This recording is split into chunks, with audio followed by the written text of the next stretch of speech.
The thing about show business, is that it doesn't matter how big you are, eventually your star will fall. I mean, when you think about it in today's terms, here we have now one of the biggest global superstars of a generation, Madonna, who's seemingly now not in vogue and being sued by dedicated fans because, of course, her shows have now started late.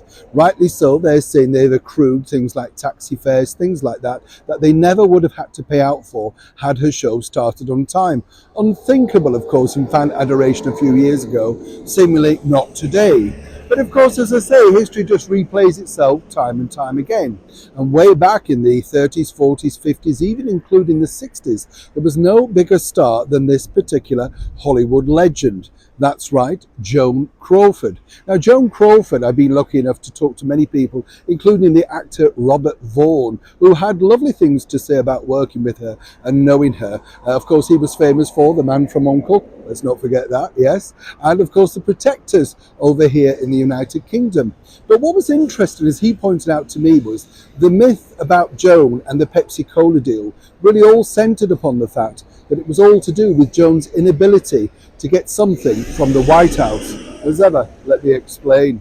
Morning, nice to see you. Thank you so much for joining me today. I'm so glad you enjoy these occasional look back at nostalgia and film and people and things like that. It's nice to read your comments. Do like and share. Let's get more people to enjoy our fun, because it just triggers the memory bank, doesn't it? You kind of think, wow, For many people, of course, Joan Crawford was a megastar from mega movies like Queen Bee, Mildred Pierce, Female on the Beach. She reinvented herself after being dumped by the MGM mogul Louis B. Mayer, right? And then, of course, the daughter did the infamous book, possibly, I would say, one of the first big tell-all books, if you like, quickly followed on by the likes, of course, of Lana Turner's daughter and Bing Crosby's son. So you know what it's like. It started a ball rolling there. But you see, as Joan's star really did fade, thanks to being married for a brief period to the Pepsi-Cola king, Al Steele, she was then put on the board as a sort of ambassador, But the bottom line really was they used Joan terribly.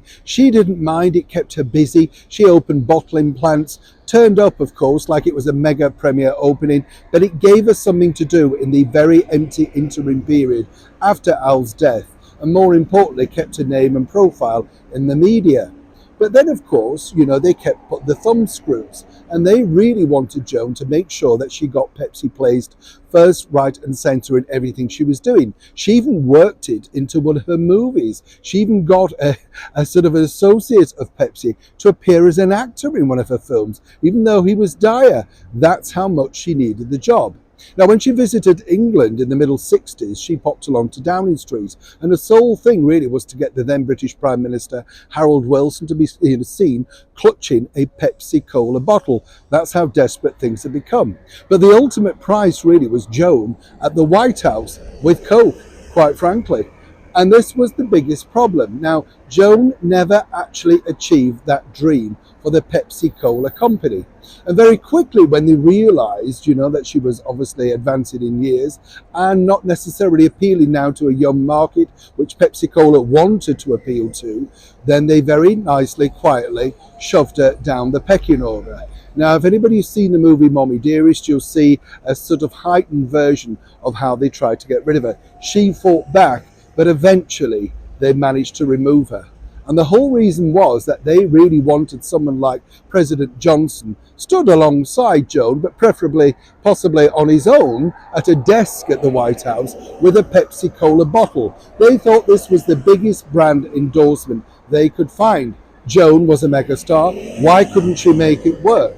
Seemingly, even the magic of Joan's Hollywood powers could not secure an entree into the White House clutching two Pepsi-Cola bottles. She sent free sample after free sample, offering to stock up fridges in and out the White House, but she'd already been beaten to it by the rival Coca-Cola company. And so for Joan and the White House and Coke, it all ended very badly. Neil Sean in the very heart of London.